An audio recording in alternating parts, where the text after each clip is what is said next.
Okay, good afternoon. Here's our final video of our rather quick summer for business finance. Today's date is Wednesday, July 27th. Not to get personal, but it's my birthday today. What an old bastard I am. So today we're going to be, and I'm recording this for all our business finance students, just talking about some final things in regards to our final examination and wrapping up the course.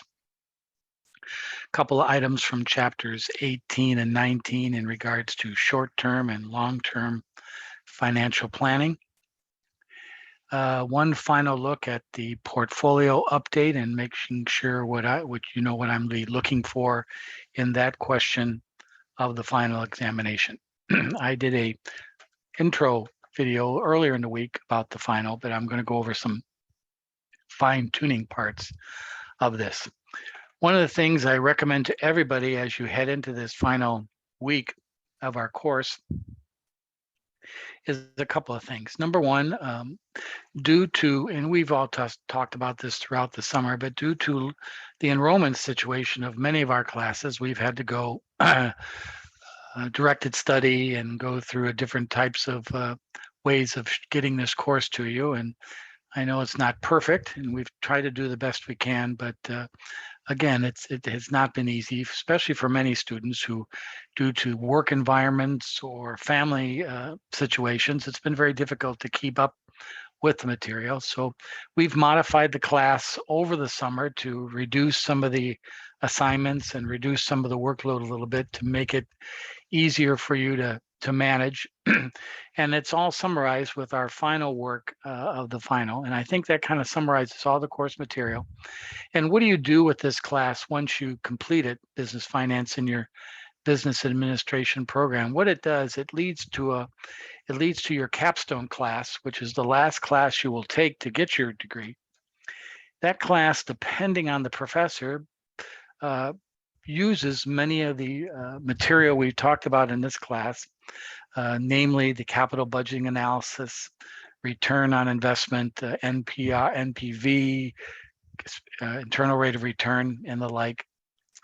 And also it uses your skills at using a spreadsheet, and you'll be using that in the capstone class. That's why, depending on your schedules, I leave this Blackboard site open until 2024. So you can use and go back, like say you're taking the capstone class, or even if you're going on and doing graduate work, wherever, you will have access to this material and review in this class and the files associated with. Subsequently, you also have access to the YouTube video sites forever. And so you can refer to these materials as you go on into your studies, but also taking what you've learned in these courses and this course and using it in your career management or your personal financial management, the definitions of stocks and bonds and investments. So again, this class is kind of in some respects continues on throughout your early professional career or your further academic study. And I want you all to understand and realize that now I am part of your network. And if you have any questions going forward, once this class is long over about business, finance, or anything, please feel free to call on me. My email will not change forever. And please feel free to call on me to, if you have any questions. I write, matter of fact, I wrote 10 of them today, if you can believe it, on my birthday. Oh God, I'm a sick guy. I wrote 10 recommendation letters today for students who finished up their studies in the spring. So if you need recommendation letters, I've always found in my history to have a couple of your professors have a recommendation letter for you that they give to you that you can keep. And if you need it down the road in your promotions at your current job or trying to get other jobs, it's kind of nice to have a professor, a former professor that you had in studies, give you a recommendation. It looks good on your internal folder. So think about that down the line, and please take advantage of it. This is not the last you will hear of Rick Hassey. Now, in regards to the wrapping up of our course, As you know, we've dropped a couple of assignments, but one assignment, assignment 4, and we've incorporated all in the final examination. And that we'll talk about that this evening. The material that we're talking about in the last part of the course is called financial planning. That's in week number 8. There's our final exam introduction video I did on Tuesday. And then here's the review of the key points of long-term financial planning and short-term financial planning, mainly cash management. The two areas that you should concentrate on, and which I ask you about in the final examination about financial planning, is mainly what is financial planning? Why do we do it? Why does a company plan into the future? Well, most of that, the answer to that is pretty much common sense, is in order to attract investors, in order to stay competitive, you need to constantly adjust, monitor, change your financial outlook. Just today, many companies today and tomorrow and the balance of this week are going to be changing their financial plans because the Federal Reserve increased the interest rate today another 0.75%. What does that mean? Money is going to be more expensive. So if you had in your 2, 3, 4-year financial plan borrowing more money, it is now going to be much more expensive, especially if you don't have very good credit. Borrowing of capital is going to be more expensive. Subsequently, the expected returns that stock investors, equity investors expect to receive is going to go higher because of the inflation and the risk in the market is greater. So all kinds of issues develop today in regards to financial planning when the Federal Reserve increased the Federal Reserve rate. Short term, it means higher cost of money. Long term, knock on wood, hopefully it will corral inflation and lower the inflation rate slowly over the next few quarters. I think the Federal Reserve target I read about today was about 2%. Well, right now, I think we topped out of the inflation this current month at about 9%. I think the general feeling now is with this Federal Reserve increase that inflation will gradually, slowly go down over the subsequent quarters. But if I'm doing financial planning of a business, small business or large business, I need to realize that this financial planning outlook will change because of the change in the Federal Reserve rate today. These are things as a manager, as a financial manager, as a strategist with any companies, these are the things that you need to know coming out of college with a business degree, that these important changes in the economy will change the actual planning and operations of your business. So you need to know that. And that's called long-term financial planning. Short-term financial planning is simply this. Do I have enough cash to pay the bills this month? Just like in our own daily lives. Is the revenue that I'm bringing in, the cash flow that I'm bringing in, enough to meet my short-term financial needs? And that's a whole different story and a much more important story for business, because I think I've mentioned this before in this class. 3/5 out of every small business that begins closes within 18 months of their operations. And the reason they close is not because of a bad product or bad services or a bad location. They close because they don't have enough capital. They run out of cash. They didn't anticipate slowdowns in cash flow. They didn't anticipate changes in vendors' needs and paying bills, your bills. And this is what short-term or working capital planning is all about, talked about in Chapter 19. One of the questions I give you on the final examination is a list of business accounts, a list of business activity, dividends, net income, depreciation, and so on, and how those change and affect cash flow. What is considered a source of cash flow? What is considered a use of cash flow? That's a key part of short-term financial planning. I mean, when I was running my business for many years, every Monday morning of every week, I had a staff meeting with 2 or 3 of my key personnel. The first question on the table was, what's our employee situation? How are we doing? Who's sick? Who's on vacation? Who's mad?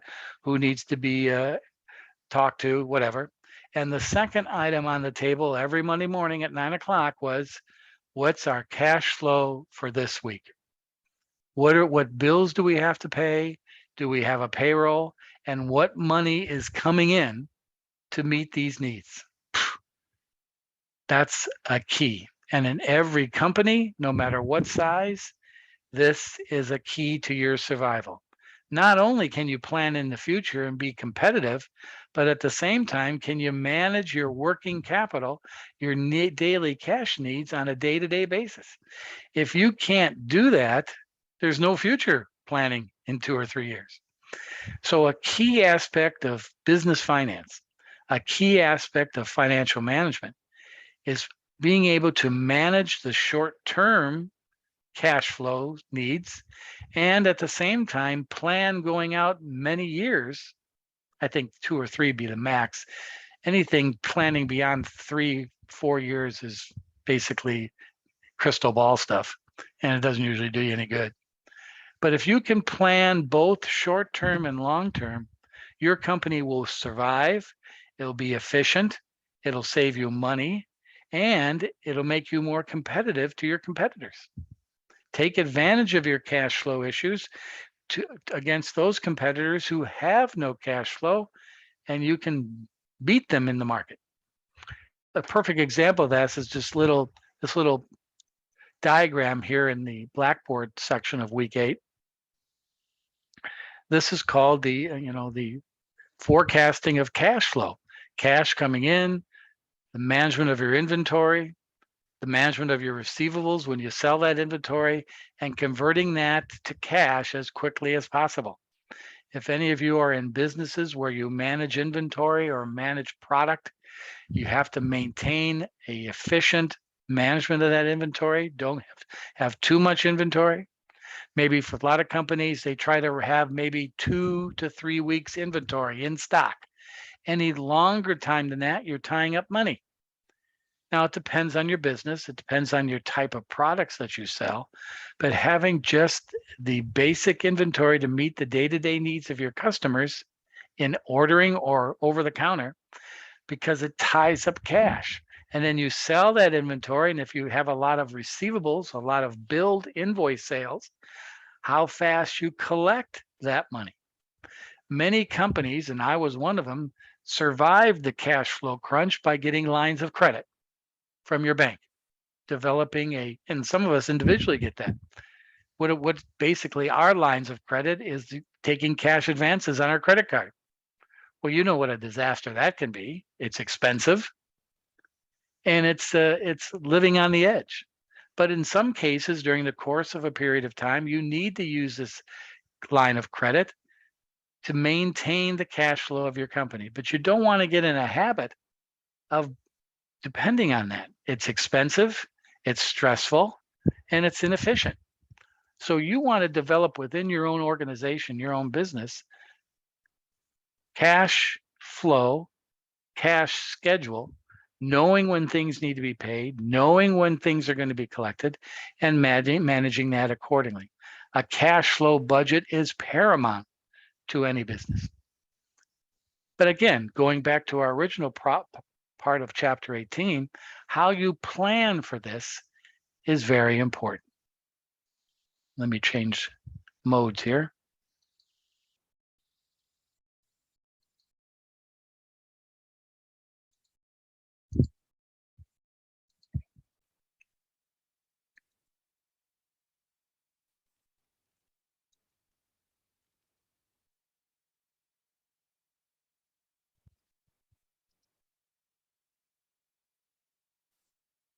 Get to where I want to talk about. As I said earlier, cash budgeting is key to financial management. Being able to forecast money coming in, being able to forecast money going out, and whether you're going to have a cash shortage or a surplus. If you have a cash shortage, do you have vehicles like a line of credit to use? If you have a surplus, do you invest them? Matter of fact, most businesses, and I for one had this, whenever there was a dollar at the end of the business day at 5 p.m., if there was if there was a dollar in my checking account overnight, the bank moved that balance out into an interest-bearing investment. And then the next day begins whatever cash I need, checks to write, payroll, money came back in the account to cover that, but I always maintained a zero balance. The only balance in my checking account was the balance covering outstanding checks or anticipated payments within that day. I moved everything out and it was earning not much, but it earned a little interest. That is sound cash management. And a lot of us do that in our own personal finances. You have a checking account, that's where you pay your bills. But if you have excess cash, where do you move it? Savings account, money market fund, some overnight instrument. Why? Even though you're not earning much interest, you're earning interest. And that helps your management of your cash flow. So again, the cash budget or cash planning is very important. And if we look at, I'll show you this right now. We'll go back and forth, make things as confusing as possible here. If you go to our 9th question in part 1 of our final examination, this is that subject. It refers to creating a statement of sources and uses of the cash from the following entries. In other words, just go down the line. What of these is money coming in, a source? What of these is money going out, a use? And then I would like you to tell me what's the net of that. The net sources less the net uses, what's the balance? Does this company have adequate cash flow to maintain this short-term need? This is a quick review of what we just talking about. Understanding what is money coming in and what is money going out. And sometimes it gets a little confusing. For example, increased long-term debt, $200. Well, immediately you think of debt. Oh, I got to pay that bill. Well, I got to pay something. But remember, increase in long-term debt. That means we're borrowing money. So that's money coming in. That's not a use, that's a source. So it's things like these that I want you to take a look at in these 8 examples of business operations, and tell me what is a source and what is a use of cash. And that's from our studies in this last week of our class. To understand that is part of cash budgeting. To understand that is called working capital management. I think if I was an entrepreneur or going to be an entrepreneur, one of the questions any person, any institution that will be providing you money, capital, lending you money, investing money in you, the first question they're going to ask is, show me your plan for cash flow. What money are you anticipating generating from your business? And what money are you anticipating spending out of your business? And what's the balance of that? I'm not going to fund you if I don't know if I see negative balances. Why should I give you money, lend you money, or invest in money in you if you're going to be deficit? That's trouble. I remember many times, if you ever watch Shark Tank, one of the concerns of many of the sharks in investing in the companies, not only are the kind of wacko ideas some of these companies have, but one of the issues that the sharks had was, tell us about your generating of revenues and cash flow. What is your business generating enough cash flow that I can warrant me giving you money as a piece of the business to pull money out? Is it warrant my investment in your business? Are you be generating cash flow for me? That's one of the first key questions of an entrepreneur in any type. And one of the first key questions in a corporation dealing with millions and millions of dollars daily, are they solvent on a day-to-day basis to meet the obligations of their company? If they aren't, that's going to limit their efficiency in their operations and their growth. So this is a key part of the last week of class. Going to another view of this.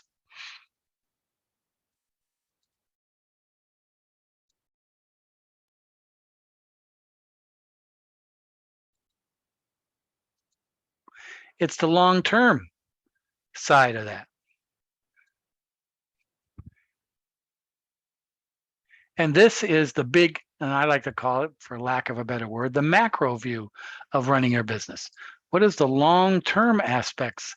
What's the financial planning process of your company? A lot of you probably work in departments or areas of your company where you probably are not involved too much in financial planning, but indirectly you are. How your business or how your department is doing amongst all the other departments in the company through your managers.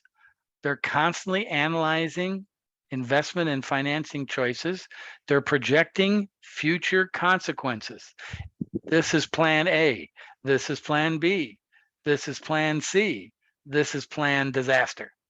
And for many companies in the last 3 years, since March of 2019, when the pandemic hit, this has taken a whole new outlook on how companies are managed.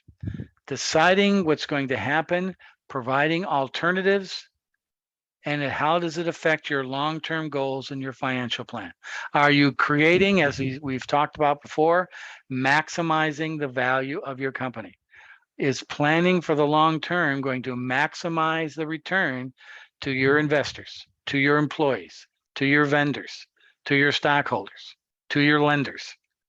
That's what the financial plan. Now, what we just talked about, the short term, is a piece of that, but that is incorporated in the overall macro view of the planning process. A key to financial planning, as many of you know, is to have a time horizon. And I just said earlier, if you go out any more than 3 or 4 years, it's all pie in the sky. You want to keep it fairly realistic, because a lot of investors are going to say, you really, in your business, you really know what's going to happen in 4 years? I don't think so. You keep a realistic time horizon, and you put together at least 3 alternatives. What is expected? What is the best case or optimistic scenario? And what is the worst case or pessimistic case? Put together 3 plans and how that will affect your business. And should the economic conditions or the competitive conditions of your company change, you can change based on that optimistic, expected, or pessimistic case because you've already planned for it. Planning helps build confidence within organizations. It really does. It's just like in your own personal financial planning. It kind of makes you feel good or sleep better at night when you know that your bank account is reconciled. When you know, in most cases, where all the money you have is. Is it in a 401k? Is it in an IRA? Is it in Robinhood app? Is it in a savings account? Is it in whatever? All you can just, you don't know the exact pennies, but you know pretty well every day, and it makes you feel fairly good that you know where everything is. When you lose control of that and you don't know where everything is, 2 things happen. One of them is good and one of them's bad. The good thing is, well, maybe you're doing so well you really don't need to where everything is. The bad thing, though, and that's what usually happens, is you bounce a check. You thought you had some money in a bank account and you didn't, or you're overdrawn, or you're over your balance on a credit card, or you're borrowing something or buying a purchase when, why did I do that? I don't have any money. So again, it helps you restore or begin to have confidence in your business. And again, why do we plan both short-term and long-term? It's contingency. Boy, tell me a company as a shareholder. Let's say I've invested in a company or I'm on Shark Tank, and the question is asked, did you give me a synopsis of what happened in the last 2 years over the pandemic? How did it affect your business? Did it hurt or help? Well, naturally it hurt because we lost revenue and we lost customers. But how did you handle that? Were you prepared to manage your business during that time? Some companies were, and some companies were not. And we're going through that exact same thing now today in July of 2022. Many companies are trying to decide, our workers, our employees have been working at home for so long. Do we want to bring them back to the office, or do we want to keep them at home? That's a major part of financial planning now. What should workers do? Where should you work? And in the part of this planning is consider options. At the University of Laverne now, they're considering coming back in the fall, 3 days in the office, 2 days at home. That's an option. And they'll work this out amongst their departments. But also the bottom line of financial planning is it forces you to be disciplined, consistent. Every year in July, we're making a budget plan. Every year in January, we're reviewing our financial status. Every year in April, when we file our tax return, we're reviewing the projections of last year compared to what actually happened. It's an ongoing discipline, an ongoing consistent way of doing business. Yes, it's boring. Yes, sometimes it's stressful. But you go through this process, you're preparing your company and your operation much better. So there's some questions in the final examination. Let's go back to this.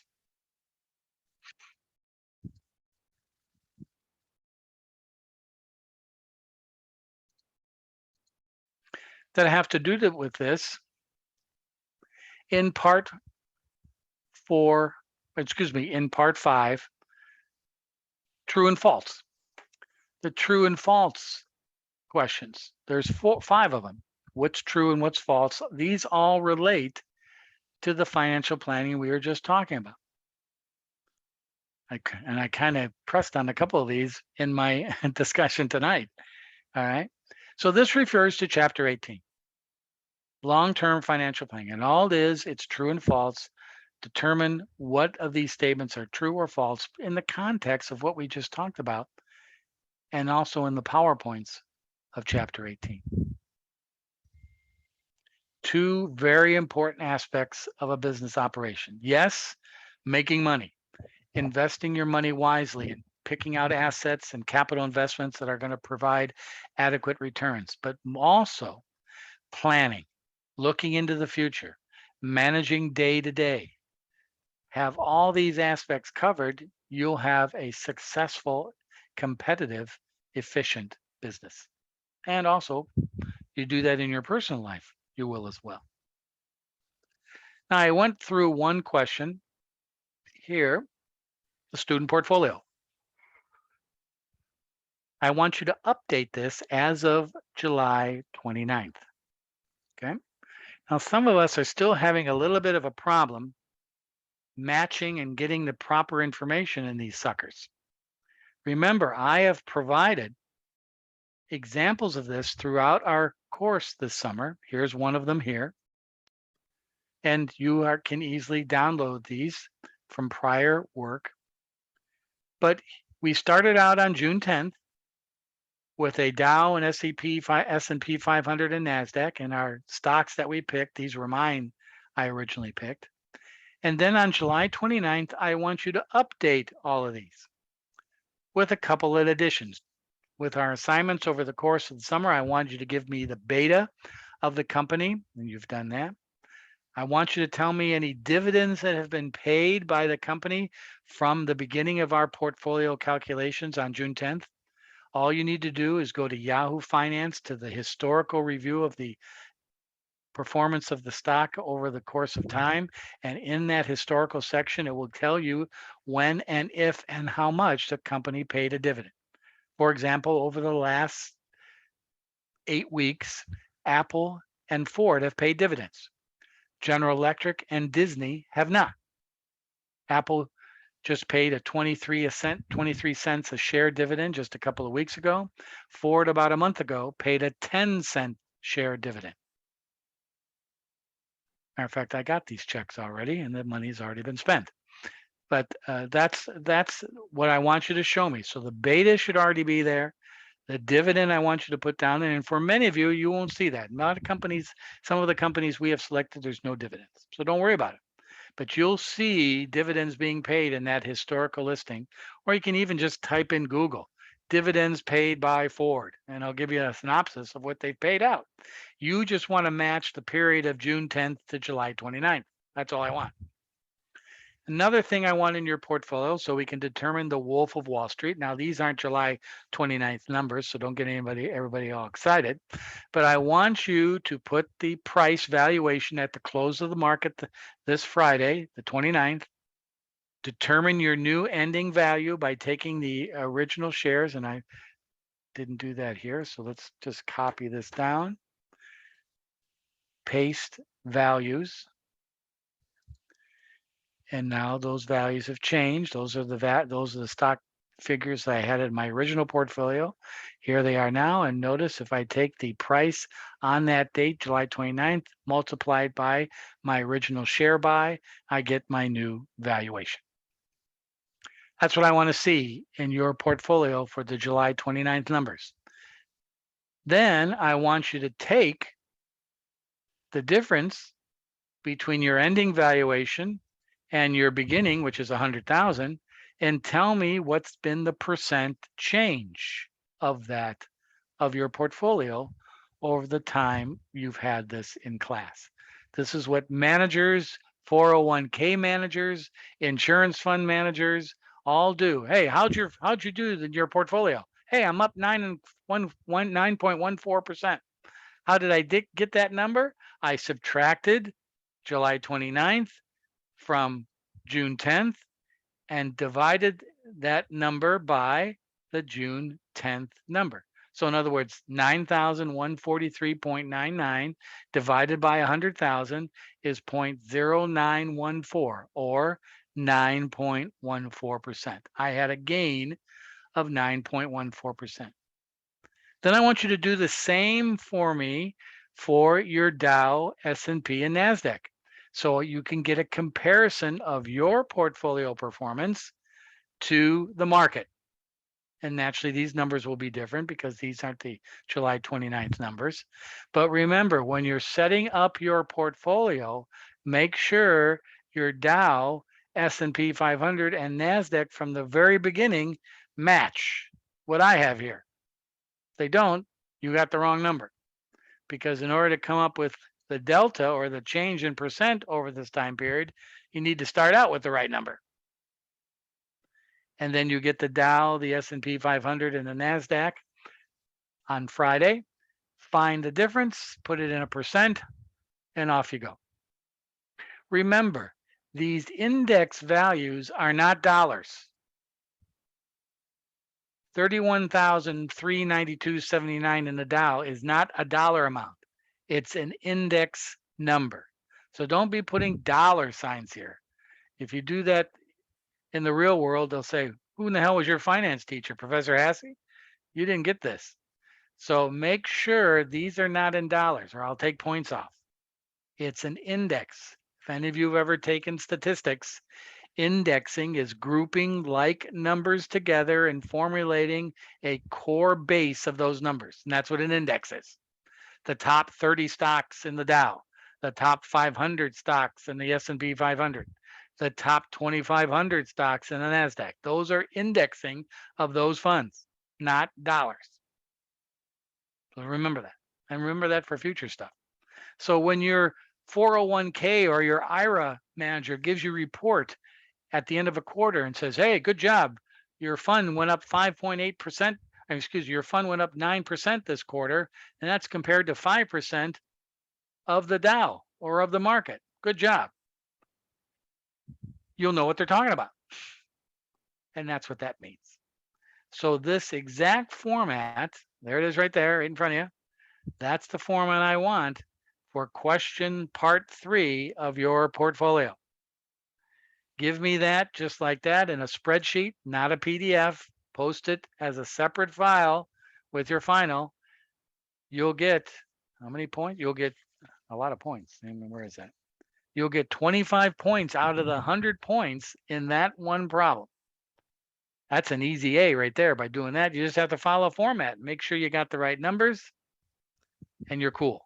But don't forget the dividend calculation. I want to see that dividend.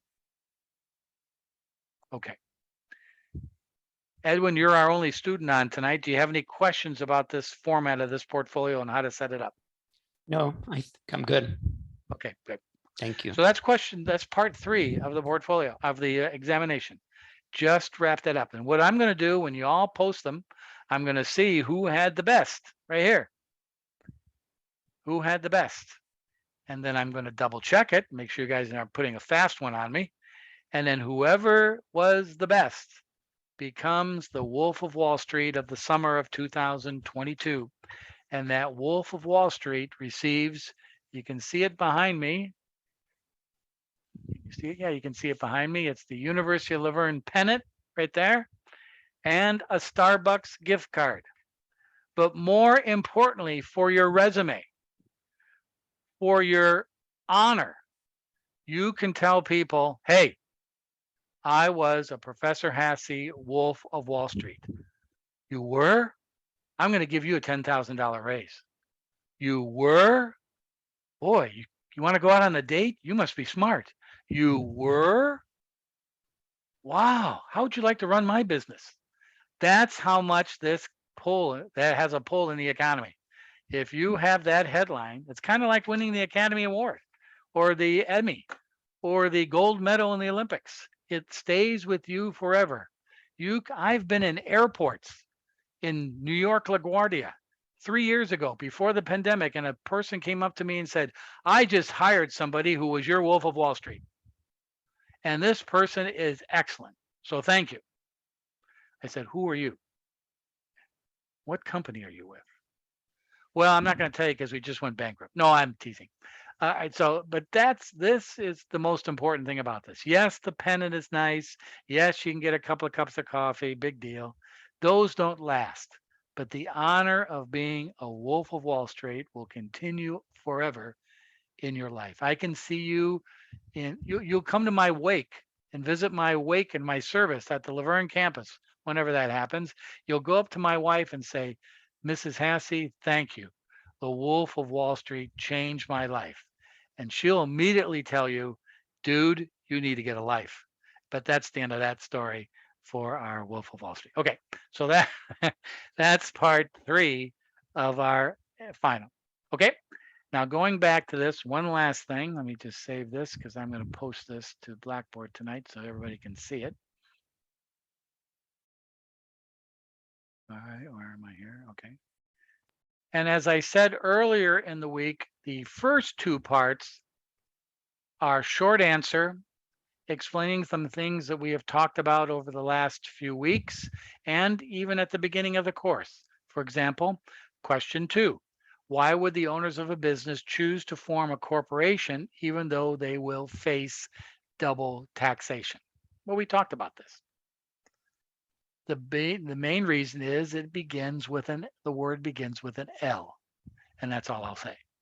So I want to give you, 1 or 2, 3 sentences. Why is too much liquidity not a good thing? Good answer there. And such and such. So short answer questions in part 1. A little bit of a cool thing there. You'll sort that out. And then the reference to the sources and uses that we just talked about. And then part 2 has to do with mainly assignment 3, the capital budgeting question analysis we did. I want you to answer some true and false question that had to do with that. 10 questions involving that capital budgeting process that you did in assignment 3, true or false. So that gives me, you're kind of like reviewing the macro look at that process and answering very simply, I don't need any words or anything, true or false to that. Sometimes true and false questions can be even more hairier than even writing it out because, and you'll see in the nature of the questions, I want you to think about that a little bit. Think about what you've learned in assignment 3. Think about what you learned about the capital budgeting process and then refer it to these questions here. That, ladies and gentlemen, completes the review of our course. Now, I would appreciate it if you do a course evaluation. But again, going back to my original discussion at the beginning of our lecture tonight, if you are in a class with very limited student enrollment, you might not even get an evaluation. Edwin, did you get an evaluation email? Oh, you did. Oh, I'm surprised. I'm surprised they did that. Yes, That's good. I did, Okay. and it's done. Oh, well, geez, you didn't have to do it that quick, but that's good. So, okay. So I would just appreciate students to do that. It means nothing as far as the overall grade of the course. I don't harass you for the rest of your life because of this. It means the main thing is it helps me and the university review our process. A lot of discussion is involving around of which I am involved with this directed study stuff. In some respects, it's good. It gives minimum remote enrollments in class, students a chance to study. But again, on the other side of it, it limits the quality, it limits the breadth of the discussion because of the nature of directed study. We want your feedback on that. We want to see what you think about all that. And that's an important basis. Now, it doesn't do you any good because you've just taken the class and that's the end of it.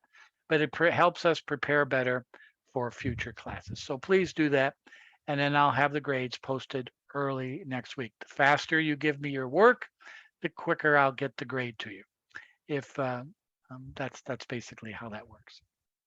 Okay, now because of all that, you post your work, I get the grade back to you, and then you move on into your studies and finish up your business administration degree. You move on with your career. You move on and with your life. Another thing that I strongly recommend is, and I don't do this for any personal reason, but supplying you with information or as part of your network, is use LinkedIn. I have a LinkedIn site, Rick Hassey. That's all it is. And I have many followers, but that's not a big deal. Who cares? But it's where I post a lot of financial information. I post companies, companies within my network who are looking for financial people, who are looking for accountants, looking for HR, headhunters. I have had a lot of former students go into the headhunting business. Now, let me explain that. Sounds kind of cruel. The headhunting business meaning temp agencies, hiring agencies, executive search firms. I've had, geez, I think about 10 former students are in positions with those companies, and they're always posting job openings and changes in the industries on my LinkedIn site. So please, it's a good place to track. One of the best things about LinkedIn, it keeps all the knucklehead social media caring about politics and social order and whether you're wearing the right clothes or the right makeup, keeps them out of there. It's just strictly for business networking. Please take advantage of that. Even as a matter of fact, the College of Business and Public Management has a LinkedIn site. Matter of fact, the alumni site, alumni of University of Laverne, has a LinkedIn site. So these are all great resources to build your network. Even though many of you are happy with what you're doing now in your career and your positions, but down the road, you might want to start looking. You might want to start smelling what's out there that maybe you could get into, create a new passion in your career. Use this network, use me to help you keep tabs of that. Strongly urge that. And also, you know where to find me, even though my office, I have an office on the Laverne campus in the College of Business and Public Management. The room is 122. It's right to the left of the library, the Wilson Library. You'll see the College of Business sign right out in front. You walk in through that door, take a hard right, smell the keg of beer in the hallway, and you'll know where my office is. So please, if you're ever on campus, send me a text. Hey, Hassey, you're on campus. I want to talk to you. Stop by, or we have Zoom. We have the miracle of social media and LinkedIn. Please keep in touch as we go forward in our careers. It'll be very helpful to me to see how you're all doing. Well, I think that about wraps it up. I'm available all weekend. And again, and some students have already taken advantage of this. This happens to be a lot of vacation week because I know a lot of public schools in our area are coming back to school next week or the week after. So a lot of families, a lot of people are on vacation. So some of our students panicked when they saw the due date of Sunday. And remember, if you would like an extension, the last possible date to complete this work is Tuesday, August 2nd. So if you need extra time, you're on vacation, you're lazy like I am, and you wait to the last possible minute, and then you say, "Oh, I'm going to need some more time." August 2nd, Tuesday, you can post. Just let me know because I have the computer set up for Sunday, 31st. I can just turn off a couple things, and extend that deadline. But please let me know if you plan to do that, and it won't affect your grade whatsoever. Edwin, you're the only student here, so I'm going to ask one more time. Do you have any questions or comments as we wrap this up? Yes, regarding letter of recommendation. Should Yes, I sir. email you or do Yes, a just request one? email to rhassey@laverne.edu. And what I would do is you send me an email and I will respond promptly and say, Edmund, I'd get that out to you as soon as I can. If you don't hear from me in 2 weeks, put a note on your calendar, remind that knucklehead Hassey to do my recommendation. I do hundreds of recommendations. I really do. Not that I don't know why, but I do. And a lot of students request them, and sometimes it falls between the cracks or I misplace them. So just if you hadn't heard from me in 2 weeks, give me a shout out and I'll get it to you. But usually I'm pretty good about that, especially in the summer. If it gets into the fall, then I get a little hairy. But Edmund, just anytime, and just remind me that you haven't received it, and I'll get it out right to you. Now, some of you, this is not. Here's my cat. Some of you are thinking about graduate school. It doesn't have to be Laverne, but again, a letter recommendation for graduate school, be it business, finance, marketing, law. Any of you thinking about going to graduate school? Here's my only recommendation to you about graduate work. Have somebody else pay. If you can get your employer to pay 50% or a chunk of it, if you're a veteran, you can get the United States government to help you out with veteran benefits to pay for that. Don't borrow any. Now I can't believe I'm saying this. If the university heard this, they'd shoot me.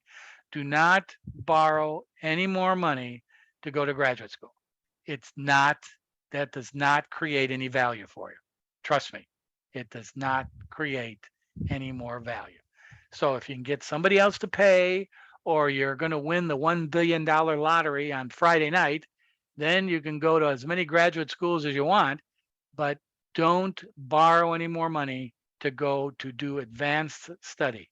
Have somebody else pay, most preferably a employer. That's how I got my graduate degree. If I know we have a lot of veterans, that's a wonderful way of getting graduate study is through your GI benefits. But really, you don't need to borrow any more money. That's ridiculous. My opinion, if you tell that to an admissions representative, my professor said it's a waste of time if I have to borrow money, and they'll say, who the hell's your professor? Hassey? And they go, yeah, I know that he always says that to everybody. And they're not going to tell you I'm right, but they know I'm right. So just remember that in the future. Okay. I think I answered your question, Edwin, didn't I? Thank you. Okay, good. All right. All right, everybody. I'll post this later on this evening. For the students who are in the other class, the online class, I haven't seen much of any of you this summer, but I know you've done your work and you've done it well. So again, I'm available all weekend. Please keep in touch, everybody. It's been a pleasure. I hope you've gotten some value out of this class in these circumstances. I appreciate your commitment to our university and to our College of Business. And I want to thank you. And I hope this is the beginning of a long networking relationship with many of you. Thanks, everybody. Thank you, Thanks, Professor. Edwin. All right. Thank you, sir. Right. Good Bye-bye. luck. Be healthy. Bye-bye. Bye.